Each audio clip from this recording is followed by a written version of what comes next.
오늘 함께 나누실 말씀은 구약성경 에스더 1장 1절에서 8절까지의 말씀 함께 보겠습니다. 제 성경으로는 구약성경 750페이지입니다. 구약성경 에스더 1장 1절에서 8절까지의 말씀.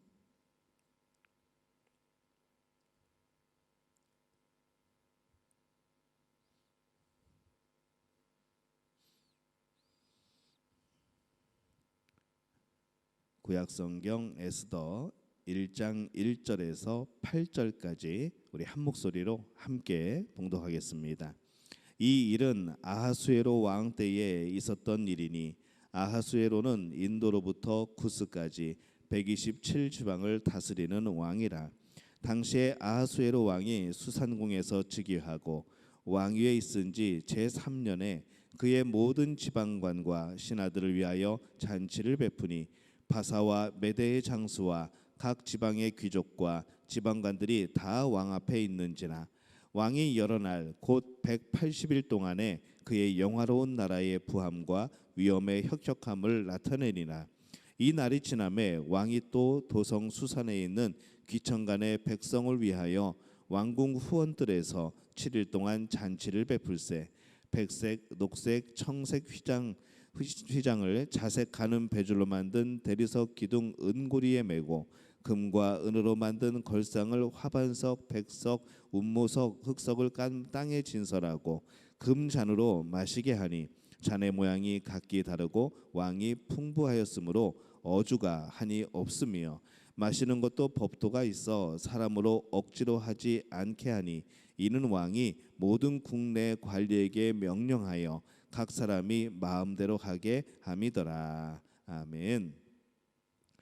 할렐루야. 하나님의 은혜가 오늘 수요예배에 나온 여러분들에게 함께 하시기를 예수님의 이름으로 축원합니다.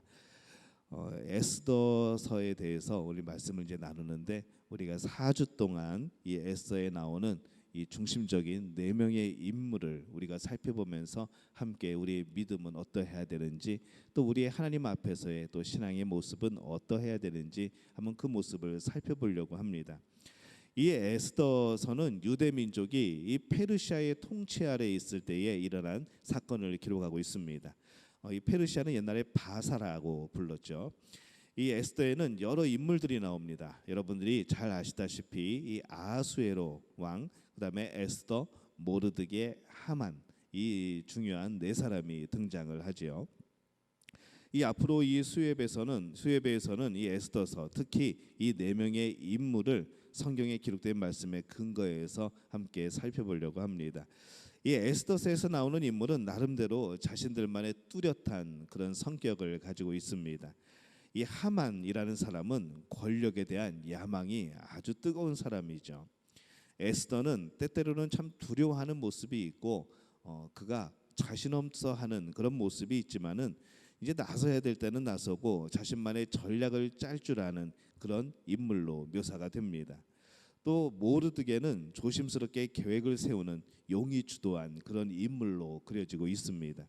이 당시에 이 아하수에로 왕은 엄청난 권력이 있었습니다.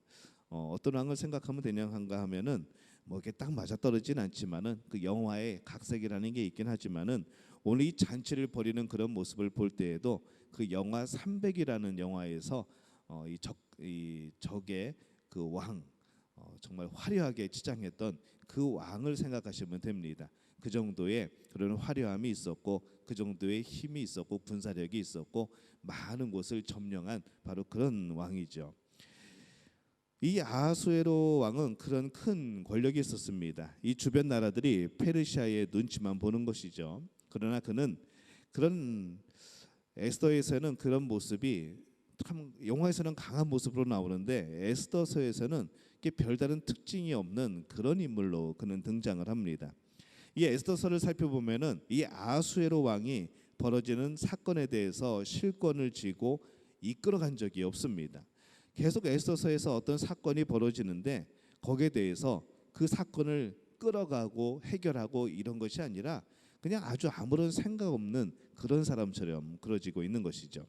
예를 들어서 이 아하수에로 왕은 왕을 암살하려는 이 보고를 에스더가 하였을 때에도 보통 그런 보고를 받으면은 당신이 어떻게 그 일을 알았느냐고, 그 모르드게가 당신과는 어떤 관계이냐고 이런 것을 물어보고 궁금해하고 해야 되는데, 이 성경에 보면은 전혀 그런 모습이 없습니다. 전혀 관심이 없는 것이죠. 그냥 사실을 듣고 그냥 그때그때 모든 일들을 충동적으로 해결하는 그런 모습으로 그려지고 있습니다. 그런데 우리 또 이 하나님의 말씀을 통해서 생각하지 않으면, 지혜를 얻지 않으면은 이 아하수에로 왕처럼 살 수밖에 없는 것이죠. 세상 물결에 휩쓸려가는 인생, 그냥 그때그때 임기응변으로 막아내는 그런 인생 될 수밖에 없습니다. 그러나 어느 순간에 우리가 이 하나님의 말씀을 듣고 이 하나님의 말씀을 깨닫기 시작하면은, 그때는 우리가 이제 세상의 흐름이 아니라 하나님의 말씀에 따라 움직이기를 시작을 합니다. 저는 여러분 모두가 이 하나님 말씀에 따라 사는 성도들이 되어지시기를 예수님의 이름으로 축원합니다. 이 하나님의 말씀을 따라 사는 사람들은 꿈을 가집니다. 내 마음대로 꿈을 꾸는 것이 아니라 하나님께서 아름다운 꿈을 그 마음속에, 그 생각 속에 심어주시는 것이죠. 이사야서 43장 18절에서 19절에 보면은 이렇게 말씀을 합니다. 이사야에게 하나님께서 주시는 비전, 꿈이 나오죠. 너희는 이전 일을 기억하지 말며 옛날 일을 생각하지 말라. 보라, 내가 새 일을 행하리니 이제 나타낼 것이라. 너희가 그것을 알지 못하겠느냐? 반드시 내가 광야의 길을, 사막의 강을 내리니, 이렇게 기록이 되어 있습니다. 그런데 생각해 보면은 이사야가 살던 그 시대가 과연 꿈꿀 만한 그런 시대인가라고 생각을 해보면은 전혀 그렇지 않습니다. 그 아무도 이사야가 하나님의 말씀을 선포할 때에 아무도 듣지 않습니다. 이곳저곳에서 하나님이 이렇게 하실 거야, 하나님이 이렇게 너희를 심판하실 거야, 그럼에도 불구하고 하나님이 또 건지실 거야, 이런 약속들에 대해서 사람들은 전혀 귀 기울이지 않습니다. 하나님을 따르려는 사람도 없던 시대입니다. 생각해 보면은 꿈꿀 만한 시대가 아닌 것이죠. 오히려 절망해야 될 시대이고 위축되어야 될 그 시대에 이사야는 꿈을 꿉니다. 하나님이 그에게 꿈을 심어 주시죠. 하나님의 말씀이 있는 사람은 언제나 꿈을 꿉니다.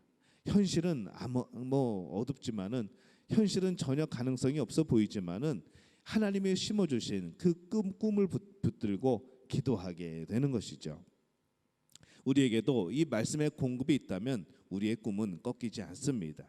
왜냐하면 그 꿈은 내가 꾸는 그런 꿈이 아니라 하나님께서 심어주시고 또 자라게 하시고 열매 맺게 하실 그런 꿈이기 때문에 그렇습니다. 그래서 우리 자녀들이 공부할 때에, 자녀들이 앞으로 자기 인생에 대해서 어떤 꿈을 가지게 될 때에, 저는 그 꿈이 그냥 내가 하고 싶은 것을 하는 꿈이 아니라 하나님이 심어주신 꿈이었으면 좋겠습니다. 말씀에 붙들려 살면서 그 안에서, 이 말씀 속에서, 이 성경 안에서 우리 여러 인물들에게 주셨던 하나님의 꿈과 비전들, 그것이 우리에게 심겨져서, 우리 자녀들에게 심겨져서 그 꿈이 내 힘으로 이끌어나가는 꿈이 아니라 하나님께서 이끌어 가시는 꿈이 되도록, 하나님께서 원하시는 곳에서 우리 자녀들이 사용될 수 있도록 그런 꿈을 꾸는 우리 믿음의 가족들이 되어지시기를 예수님의 이름으로 축원합니다. 말씀의 공급이 있어야 되죠. 말씀이 주는 꿈이 있어야 됩니다.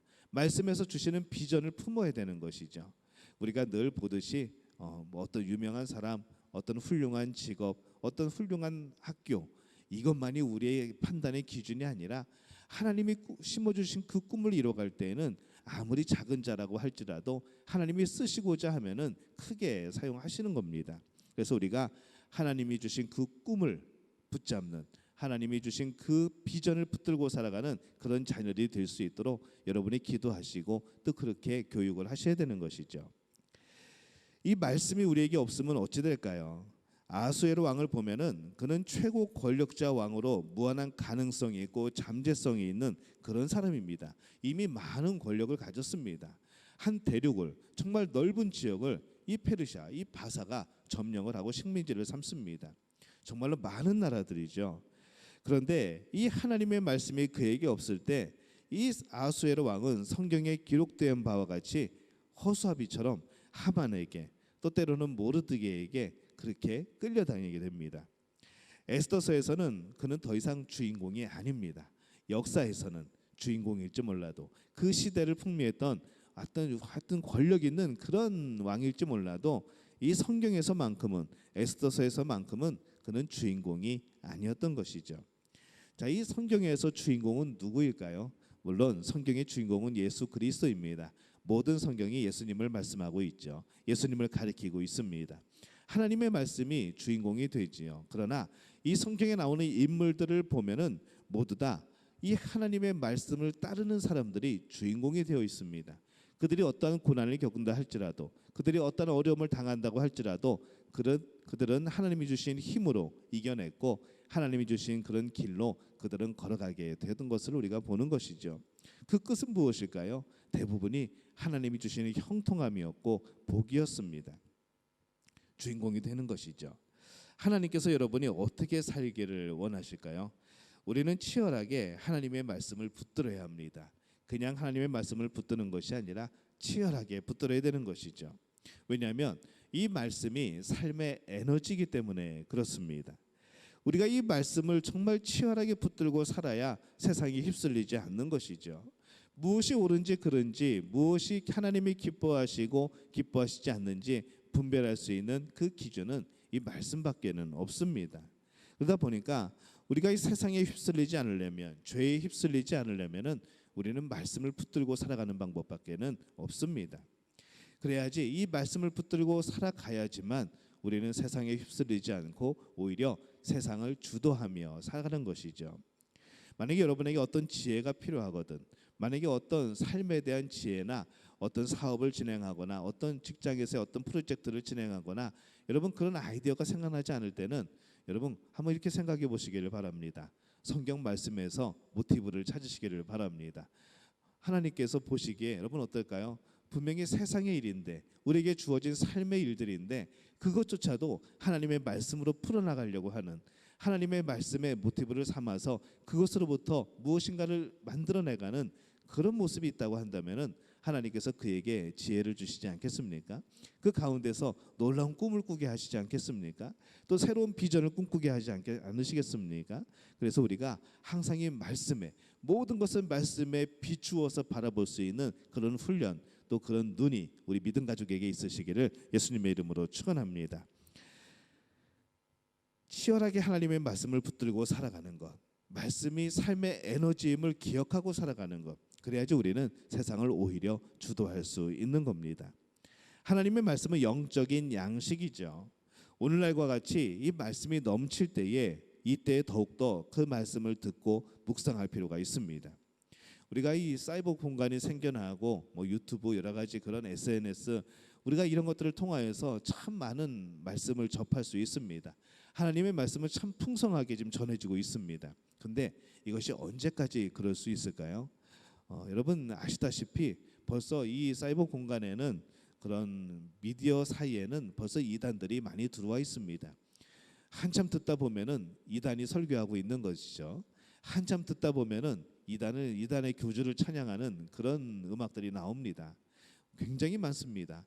검색 한 가지만 해봐도 나오고, 그 검색한 그것 때문에 또 연관된 영상들이 올라오면서 대부분 이단 쪽에 많은 것들을 보게 되는 것이죠. 우리 기독교 컨텐츠보다 이단들의 컨텐츠가 훨씬 더 많습니다. 그래서 우리가 참 볼 때에도, 영상들을 볼 때에도, 무엇인가를 인터넷에서 찾아볼 때도 참 조심스럽게 찾아볼 필요가 있는 것이죠. 근데 또 좋은 점은 뭘까요? 이것이 이단인가 아닌가 찾아볼 때에는 검색하면 금방 나옵니다. 그래서 어느 교회를 결정을 해야 되는데 그 교회가 정말 건전한 교회인가 아닌가 찾아보려면은 그냥 검색창에 그 교회 이름 넣어보면 됩니다.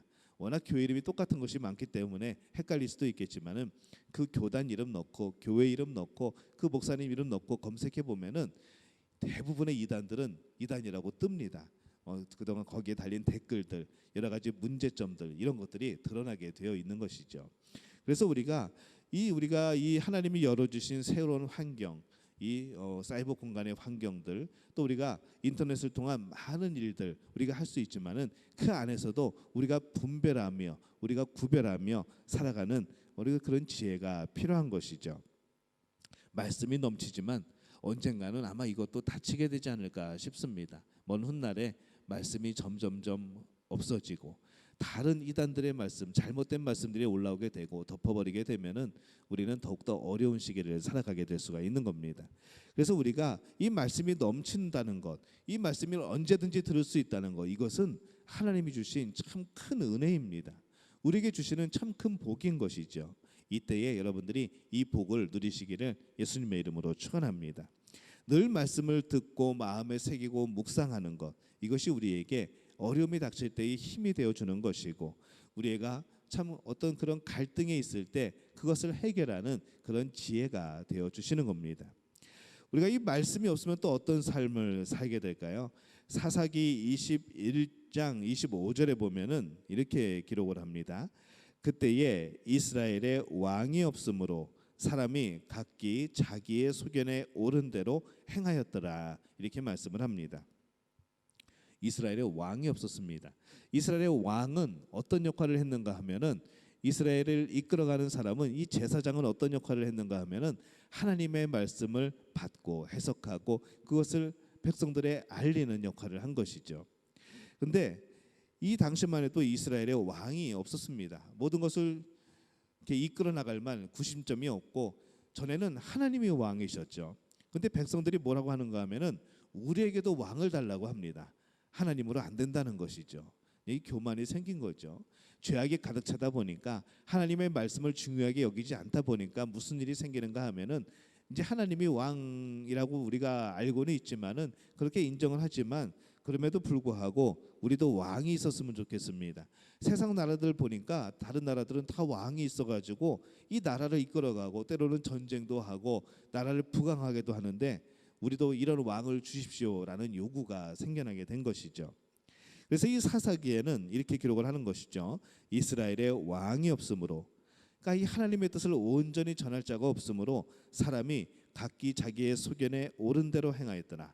하나님을 왕으로 인정하지 않으므로 사람이 각기 자기의 소견에 옳은 대로 행하였더라. 하나님의 말씀을 왕으로, 하나님의 말씀을 주인대로 인정하지 않으므로 사람이 각기 자기의 소견대로 옳은 대로 행하였더라, 이렇게 말씀을 하는 겁니다. 이 사사 시대에는 사람들이 진정한 왕이신 하나님을 믿지 않습니다. 자기 소견에 옳은 대로 사는 것이죠. 내가 하나님이 되어 사는 겁니다. 하나님을 하나님으로 섬기는 것이 아니라 내가 하나님이 되어서 내 생각이 맞다고, 내 생각이 옳다고, 이대로만 살면 된다고, 그렇게 내 자신이 우상이 되어 살아갔던 시기가 바로 이 사사시대입니다. 열매가 있을까요? 없죠. 열매는 뭘까요? 늘 죄 짓는 것이 열매였습니다. 그러다 보니까 하나님이 심판하시고 또 그 심판을 당하고 고난을 당하다가 회개하고, 그러면 또 하나님이 사사를 보내셔서 구원하시고, 그 다음에 또 어떻게 할까요? 이들이 금방 새까맣게 잊어버립니다. 또 자기가 왕이 되어서 그냥 자기 마음대로 살다 보니까 또 죄 짓고, 하나님이 또 나라를 심판하고, 하나님께서 또 이 백성들이 회개하면은 또 하나님께서 사사를 보내주고, 이것이 7번이나 사사기에는 반복이 되고 있는 것이죠. 그래서 정말 중요한 말씀은 이겁니다. 이스라엘에 왕이 없으므로, 하나님을 왕으로 삼지 않으므로 사람이 자기의 소견에 옳은 대로 행하였더라, 이렇게 사는 겁니다. 아하수에로 왕을 다시 보면은 에스더서 5장 3절에서 에스더가 뜰에 있을 때 그 모습을 보면서 아하수에로 왕이 이렇게 말을 합니다. 왕이 이르되, 왕후 에스더여, 그대의 소원이 무엇이며 요구가 무엇이냐? 나라의 절반이라도 그에게 주겠노라 하니, 이렇게 말을 하죠. 이 아하수에로 왕이 이런 사람입니다. 물론 그에게는 많은 식민지의 나라들이 있습니다. 그의 왕국은 번성했습니다. 정말로 앞에서 우리가 성경 말씀 읽을 때 잔치를 어떻게 저렇게 화려하게 풍성하게 꾸밀 수 있을까 할 정도로 그렇게 부유한 그런 나라였고, 그런 권력을 지니는 왕이었습니다. 그런데 그 권력을 지니는 왕이 지금 뭐라고 하는가 하면은, 에스더가 뜰에 서 있는 그 모습을 보면서 나에게 소원을 말하라고 합니다. 나라의 절반이라도 주겠다는 것이죠. 그 순간에 충동적으로 나라의 절반을 주겠다고 약속하는 왕, 어떻게 믿고 살겠습니까? 달라면 정말 줄까요? 그렇게 그는 허세를 부리는 그런 사람이었던 것이죠. 이 하만이라는 사람이 은 1만 달란트를 내어놓으면서 아하수에로 왕에게 조서를 내려서 이 이스라엘 백성들, 그들을 죽이려고 작전을 세웠을 때에도 그는 이 왕은 인장 반지를 내줍니다.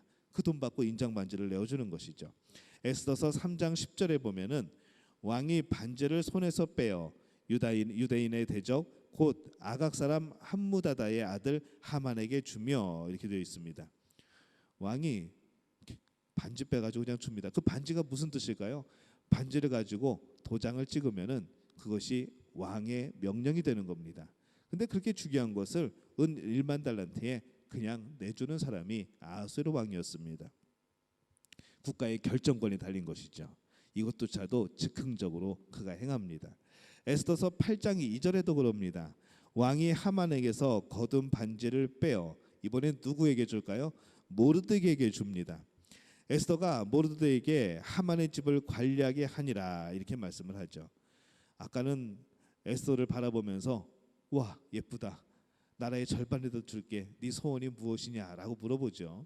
그 다음에 하만한테 반지를 내줍니다. 국세를 내주는 것이죠. 좀 이따가는 또 시간이 지난 다음에는 하만에게서 그 반지를 거두어 가지고 모르드게한테 또 줍니다. 이 나라의 그런 정말 중요한 것을 결정할 수 있는 권리를 막 이 사람에게 줬다 저 사람에게 줬다 막 그러는 것이죠. 그런 모습을 보니까 어떤 그것이 모습 때문에 나오는 것인가? 하나님의 말씀과 하나님이 주시는 지혜가 없으니까 그냥 기분에 따라 살아가는 겁니다. 무엇이 중요한지 무엇이 중요하지 않은지 분별할 수 없는 것이죠. 말씀의 공급 없이 살아가는 사람들의 모습은 그렇습니다. 그들 또한 열심히 살죠. 많은 것을 축적합니다. 그런데 한 번의 충동으로 지금까지 쌓아온 많은 것들을 한 번에 뒤집어 놓습니다. 내 기분은 항상 변하지만 이 하나님의 말씀은 변하지 않습니다. 우리는 늘 마음이 갈대처럼 이곳으로 저곳으로 흔들리지만은 하나님의 말씀은 굳건하게 서 있는 나무와 같은 것이죠. 변함이 없습니다. 이 하나님은 이런 아하수에로 왕이 충동적인 성격조차도 그대로 사용하시는 모습을 보이십니다. 이스라엘을 구원하시는 데에 그의 급하고 이 충동적인 면을 사용하셔서 이 모든 일들이 순조롭게 풀려나갈 수 있도록 하나님이 그를 또 쓰시는 것이죠. 그런데 아하수에로 왕 그만 놓고 보면은 참 어리석은 사람입니다. 하나님 앞에 쓰임 받았지만 그는 하나님의 자녀가 되었을까요? 그렇지 못한 것이죠. 그는 자기의 지혜대로 살았던 사람입니다. 자기 마음대로 죄를 짓고 살았던 사람인 것이죠. 우리가 살 길은 매일매일 하나님의 말씀을 공급받는 길밖에는 없습니다. 우리는 그동안 몇 년간 때로는 몇십 년간 어떤 설교를 들었는지 기억도 잘 나지 않습니다. 오늘 이 말씀도 아마 오늘 오후쯤 되면은 빠르면 오늘 오후 늦으면 내일쯤 되면은 어제 말씀이 뭐였지? 에스더서였는데라고 여러분 말씀하실지도 모르겠습니다. 구체적으로 잘 생각 안 나는 것이죠. 1년 전에 이맘때 제가 했던 설교를 기억하십니까? 못하시죠. 당연히 못하는 게 정상입니다. 그걸 기억한다 그러면은 여러분 살아가기 힘듭니다. 잊어버리는 건 정상입니다. 그런데 오늘 우리는 여전히 신앙생활을 하고 있고 여전히 하나님 앞에 서 있고 여전히 말씀을 듣고 있는 것이죠. 여러분 이 하나님의 말씀을 듣는다는 것은 하나님이 영양분을 공급해 주시는 겁니다. 이 말씀을 통해서 우리는 믿음을 가지고 그 말씀 붙들고 하나님이 주신 힘으로 하루하루를 살아간 것이죠. 우리는 기억력이 짧아서 자꾸 잊어버릴지 몰라도 우리의 영은 기억하는 겁니다. 이 하나님의 말씀을 붙드는 것이죠. 그래서 우리가 이 살아가는 지금까지의 삶 속에서 많은 설교를 들었지만 그것을 다 잊어버렸다고 기억나지 않는다고 사라진 것이 아니라 우리는 그때그때 주시는 이 하나님의 말씀의 능력으로 오늘까지 살아온 겁니다. 하나님의 말씀이 우리 삶에 녹아 들어가 있는 것이죠. 성령께서는 그것이 생각나게 하실 겁니다. 정말 필요한 때에 정말 필요한 자리에서 그 말씀이 생각나고 그 찬양이 생각나고 그렇게 하셔서 우리가 그 상황을 이겨낼 수 있도록 도우시는 것이죠. 우리가 잘못된 길로 가지 않고 가다가도 다시 돌아와서 이 자리에 앉아 있는 것이 바로 말씀의 능력입니다. 오늘 우리가 그 능력을 힘입고 살아가는 줄로 믿습니다. 요즘 시대가 얼마나 충동적입니까? 하나님의 말씀 없이는 우리 또한 그 흐름을 따라갈 수밖에 없습니다. 그러나 하나님의 말씀은 죄로 흐르는 삶을 멈추는 이 배의 닷과 같은 역할을 하는 것이죠. 큰 쇳덩어리죠. 바다에 던져놓으면은 그것이 바닥에 걸려서 배가 더 이상 조류에 쓸려 내려가지 않도록 그렇게 돕는 겁니다. 하나님의 말씀은 우리의 신앙생활을 그렇게 지키시는 겁니다. 우리가 세상의 조류에 휩쓸려 가지 않도록 우리를 지켜주시는 것이죠. 우리가 여러 가지 영화를 보고 요즘에 이 오징어 게임이라는 영화에 대해서 여러 가지 그런 반응들이 있고 이것을 봐야 된다, 보면 안 된다, 막 그런 내용들이 있는데 여러분들 기억할 것이 있습니다. 무엇을 보더라도 드라마를 보더라도 TV에 어떤 콘텐츠를 보더라도 영화를 보더라도 하나님의 말씀을 마음에 새기고 보시기를 바랍니다. 하나님의 말씀이 우리 안에 있으면은 그 모든 것들을 분별할 수 있게 되는 것이죠. 아, 이것이 참 죄의 모습이다라는 것을 알게 되는 것이고 우리의 삶은 어떠한가 돌아보게 되는 것이고 근데 컨텐츠 자체를 그 컨텐츠 자체로만 보고 흥미로 끝나게 되면은 아무것도 남는 게 없습니다.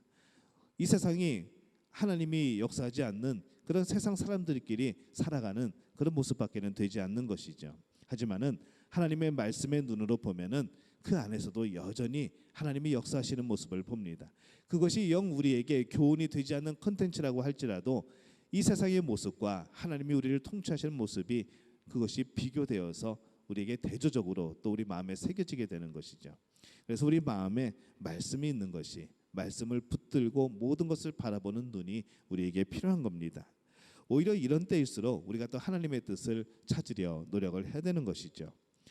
하나님의 말씀을 내 발의 등이요 내 길의 빛으로 삼고 사는 여러분 되시기를 바랍니다. 말씀을 붙듦으로 충동적으로 살아가는 인생이 아니라 안정적으로 늘 성령의 열매를 거두고 살아가는 거룩한 인생, 바로 그런 인생이 우리 믿음의 가족들의 인생이 되어지시기를 예수님의 이름으로 축원합니다.